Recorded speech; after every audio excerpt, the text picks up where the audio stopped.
Benedica a tutti! L'edizione di Stupor Mundi vuole riassumere alcune delle notizie degli avvenimenti più importanti dello 2011. Videmmo un semmula zocco succedì in questi 12 mesi. Accomincia la primavera araba. In Tunisia la gente scende in tali piazze per protestare contro l'aumento dei prezzi e dopo la violenta reazione delle forze dell'ordine domandano il rispetto dei diritti civili. L'25 è la vota dell'Egitto che protesta contro la dittatura di Mubarak. Intanto l'22 l'ex presidente della regione siciliana Salvatore Cuffaro, condannato per favoreggiamento aggravato, si consegna alle carabinieri e trase in tali carceri di Re Bibbia. Mubarak l'11 di febbraio stava a dimettere dopo 30 anni di poteri. Nei stu mesi accominciano le proteste pure in Libia. Il 24 si accusa Gheddafi di aver ordinato all'esercito di sparare contro i manifestanti. Il 27 l'ONU approva le sanzioni contro il governo libico. L'5 la palermitana Simona Lamantia vince la medaglia d'oro nello salto triplo ai campionati europei di atletica a Parigi. L'11 e l'12 un terremoto di magnitudo 8,9 e lo successivo tsunami si abbattono sopra lo Giappone. Le scene che si vedono sono apocalittiche. Le morti arrivano quasi a 30.000.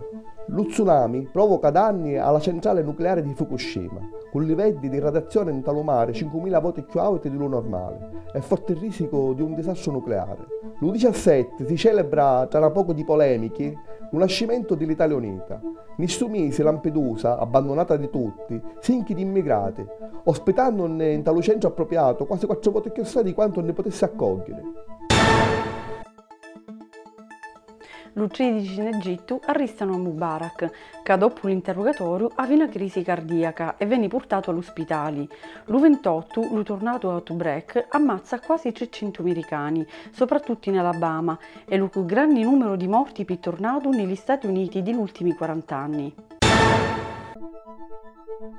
Lo giorno 2, il presidente degli Stati Uniti, Barack Obama, annunzia all'ONU la morte di Osama Bin Laden, ammazzato dagli americani in Pakistan, non ne si aveva ammocciato.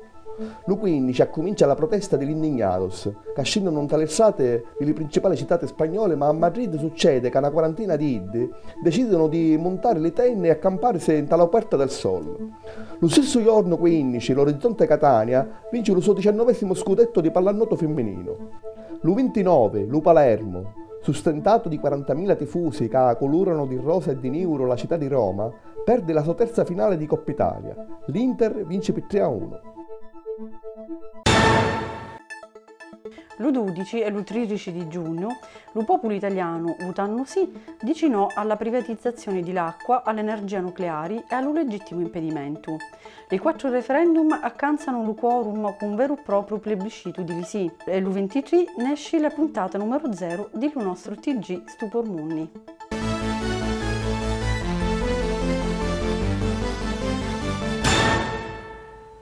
Benedica a tutti!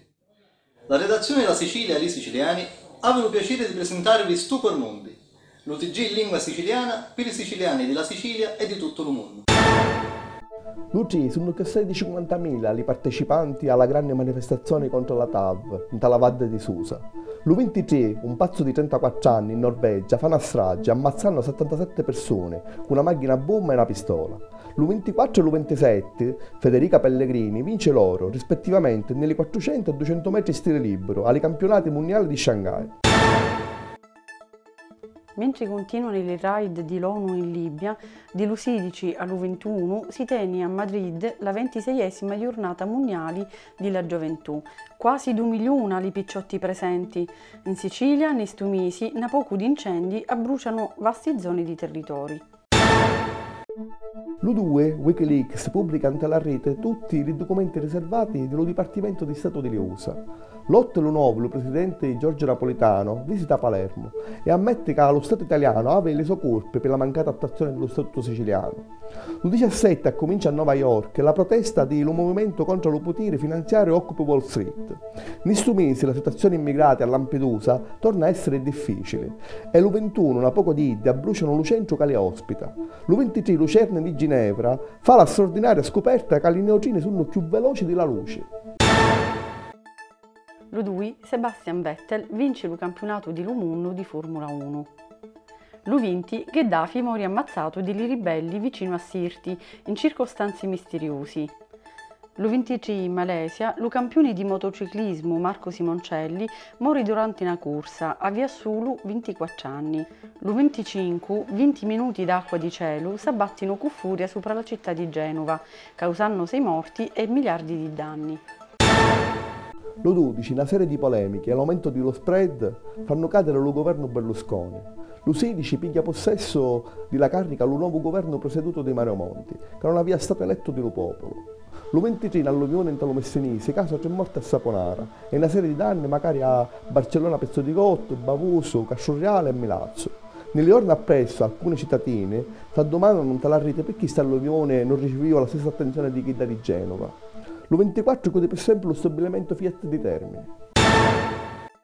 L'5, lo nuovo governo Monti vara una manovra economica che secondo una pochi dirigenti accontenta i banchi, deludendo la maggioranza di lo popolo italiano che ancora una volta si vede costretto a stringere la corria e a rinunciare a numerosi diritti accanzati.